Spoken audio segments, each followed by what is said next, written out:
Continuamos con el desarrollo de nuestro contenido programático. Vamos a hablar acerca de la unidad número 11, titulada bajo la denominación de disolución de los contratos. Prenociones. Disolución de los contratos, también llamada extinción de los contratos. Naturalmente, los contratos se extinguen por el cumplimiento de las obligaciones que los contratantes han asumido. Por ejemplo, en la compraventa, el contrato se extingue con la entrega de la cosa por una parte y el pago del precio por la otra.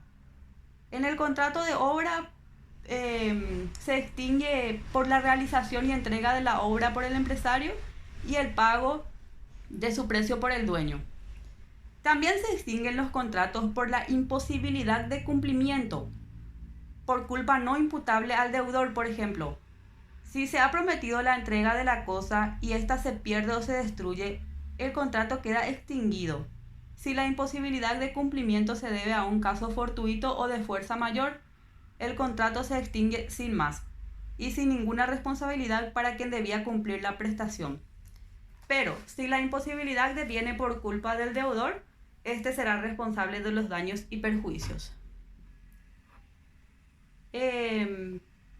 Los contratos se pueden disolver por las siguientes causas. Pueden disolverse por rescisión, resolución, revocación y nulidad.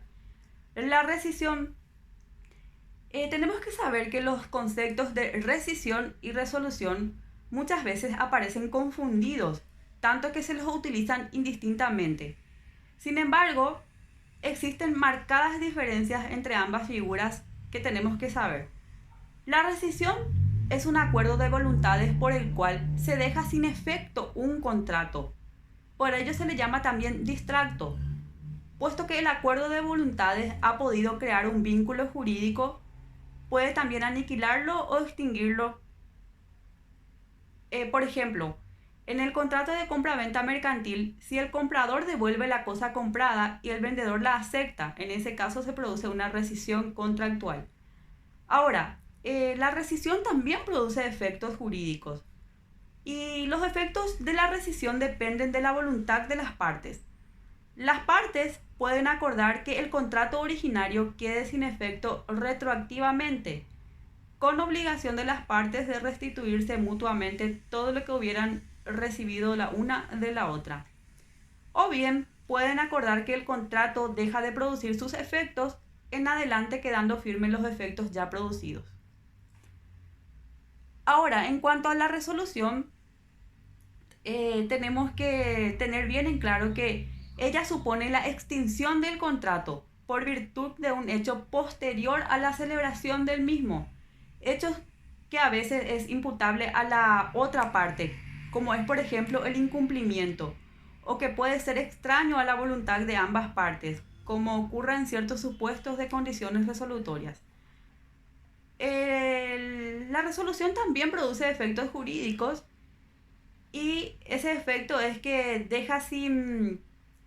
la resolución deja sin efecto el contrato retroactivamente.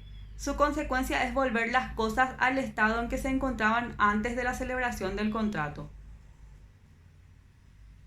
La revocación. La idea de revocación está unida a la de liberalidad. Se revoca una donación, un testamento. La revocación importa un acto de voluntad por el cual se deja sin efecto la liberalidad. La revocación exige una causa jurídica que la justifique. Así, por ejemplo, será necesario que medie ingratitud del donatario o incumplimiento por este de los cargos que le fueren impuestos. Pero la revocación no opera ipso iure, o sea, no opera por el propio derecho. Es menester que el donante, fundado en esa causa, pida la revocación. La revocación produce igualmente efectos como las demás figuras jurídicas que estábamos estudiando, y ese efecto es que,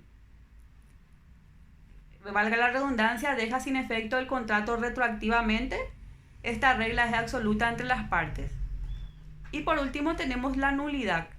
La nulidad es una sanción prescrita por la ley que priva a los contratos de sus efectos normales en razón de un vicio originario. es decir, anterior o concomitante con la celebración del acto. En materia contractual, la nulidad de una cláusula entraña la nulidad de todo el contrato. Esto es porque las cláusulas de un contrato forman un conjunto. Bueno, hasta aquí llegamos con el desarrollo de esta unidad. Y bueno, tienen una tarea que realizar que voy a estar esperando en breve el resultado o desarrollo de las mismas. Gracias por la atención.